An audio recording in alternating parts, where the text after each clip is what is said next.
یەکێک لەو بابەتانی کە لەم یەک دوو ڕۆژی ڕابردووە قسەباسی زۆر لەسەرکرا بوونی ئەو پرۆژەیە بوو کە کرا لە ژێر ناونیشانی بە دروشمی یەکگرتنە لە پێناو پاراستنی دار و درەخت و ژینگە ئەویش لەلایەن یەکێک لە هونەرمەندە دیارەکانی ڕۆژهڵاتی کوردستان کە خەڵکی سنەیە ئەویش تەیمور ئەیوبیە. ئەم لە ڕێگای کارە هونەری شێوە کارەکانیەوە هەوڵات کە بتوانێت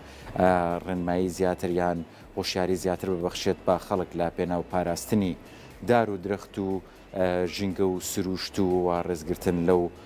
سروشتەی کە هەیە پیس نەکردنەوە ئەم لە ڕێگای ئەم دەست و یەکگرتنەوە کە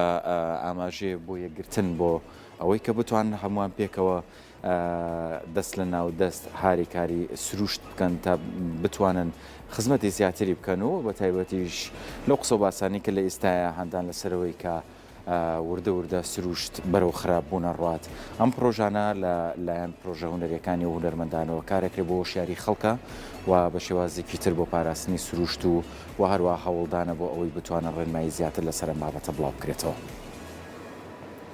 با دروشمی یەکگرتن لا پێناو پاراستنی دار و درەختەکان کارێکی هونەری نمایشەکرێت. تەیمور ئەیوبی هونەرمەندێکی خەڵکی شاری سنەی ڕۆژهەڵاتی کوردستانە لەسەر درەختە و شبووەکانی ئەو شارە هێمای یەکگرتن لا پێناو پاراستنی دار و درەختەکان هەڵدەکۆڵێت.